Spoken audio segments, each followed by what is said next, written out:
ආයිබෝවන් මගේ පුතාලා. මම අද මගේ පුතාලට ගණිත ගැටලු අංක 1 කියලා දෙනවා. ගණිත ගැටලු අංක 1. පුතාලා හැමෝම බලන්න. පොත් 80කින් 8න් 5ක් කීයද? අපි ගණිත ගැටලු වලට යමු මගේ පුතාලා. පුතාලා ගණිත ගැටලු පොතක් අරගෙන ගණිත ගැටලු 100ක් දක්වා ටීච් කරනවා.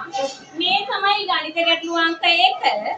ශිෂ්‍යත්වයේ ගණිත ගැටලු ඉතාම අවශ්‍ය වෙන නිසා ගණිත ගැටලු මේ ආකාරයෙන් දිනපතා ටීචර් ඔයගොල්ලන්ට වීඩියෝ එකක් දානවා. මේක හැමෝම බලලා මේ ගණිත ගැටලු ටික හදන්න ඕනේ. පොත් 80කින් 8න් 5ක් කීයද? එතකොට මොකක්ද අපි කරන්නේ? පොත් 80ක් තියෙනවා. මුලින්ම අපි හොයාගන්න ඕන පුතේ 8න් 5ක් හොයන්න කලින් 8න් 1ක් කීයද කියලා. 8න් 1ක් කීයද කියලා හොයන්න මොකද්ද කරන්නේ? මේ පොත් 80 බෙදනවා 8න්. පොත් 80 බෙදනවා 8න්. 8න් බෙදුවහම එක පංගුවක් නේද එන්නේ අපිට? මුලින්ම එක පංගුවක් තමයි මගේ පුතේ හොයාගන්නේ. එහෙනම් 8ට 8 ගොඩවල් කීයද? 8ට 8 ගොඩවල් 1යි. 1 වරක් 8 කීයද? 8යි.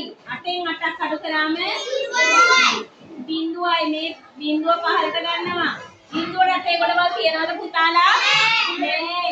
බිඳුවයි. බිඳුව වරක් 8. ඕනෑම සංඛ්‍යාවක් බිඳුවෙන් ගුණ කරාම පිළිතුර බිඳුවයි. 8 වරක් බිඳුව බිඳුවයි. බිඳුවෙන් බිඳුව කඩු කරාම බිඳුවයි. හරිම පහසුයි නේද දීර්ඝ බෙදීම? මුලින්ම ගොඩවල් හොයනවා. ඒක උඩින් ලියලා ලියපු ගමන් මොකද කරන්නේ?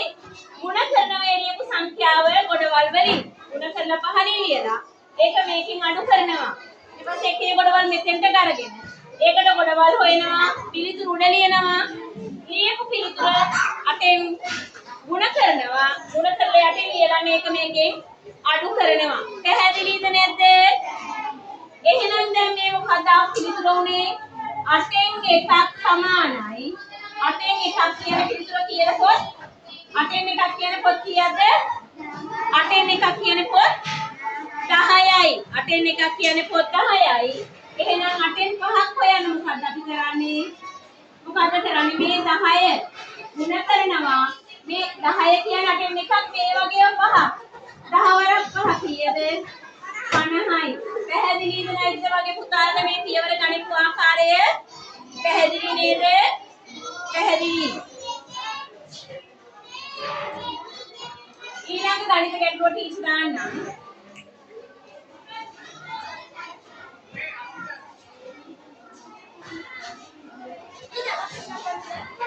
වෙරළු ගෙඩි තල වඩිලා බලා ගන්න. වෙරළු ගෙඩි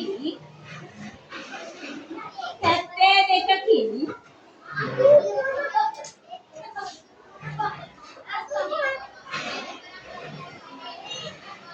නවයෙන් 7ක් කීයද? මොකද කරන්නේ මගේ පුතේ? වෙරළු ගෙඩි ඔක්කොම කීයක් තියෙනවද? වෙරළු ගෙඩි තියෙනවා 72ක්. කොටස් 9කින් කොටස් 7ක් අහන්නේ. එතකොට මොකද්ද පුතේ කරන්නේ? කොටස් 9කින් එකක් හොයා ගන්නවා මුලින්ම අපි. 9න් 7ක් හොයන්න කලින් 9න් එකක් හොයා ගන්නවා. ඒ සඳහා අපි කරන්නේ මොකද? මේ 72 9න් බෙදෙනවා. 4 9 කොටවල් තියෙනවද? නැහැ. 72 9 කොටවල්. හැමෝම දන්නවා 9 වරක් 8 72යි නේද? 9 වරක් 8 72යි. එහෙනම් 72 9 කොටවල් 8යි. 8 වරක් 9 72යි. එහෙමනම් මගේ පුතේ 9න් 1ක් සමානයි 8යි. වෙරළු ගෙඩි 8යි. එහෙනම් අහන්නේ මොකද්ද? 9න් 7ක් කීයද කියලා. එහෙනම් මගේ පුතේ මොකද්ද කරන්නේ? 9න් 1ක් 8 නිසා 8 වරක් ඒ වගේ කොටස් 7ක්. 8 වරක් 7 කීයද? 8 වරක් 7 කීයද මගේ පුතේ? 8 වරක් 7 56යි. 8 වරක් 7 56යි. එහෙනම් 9න් 7ක් සමානයි මගේ පුතාලට පැහැදිලිද මේ ගැටලුව? පැහැදිලි නේද?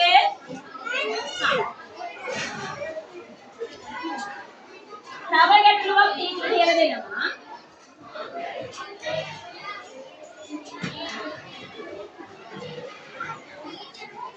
ජම්බුගෙඩි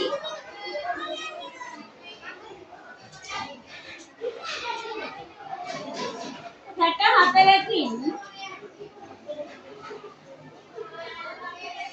8න් 3ක් කීයද?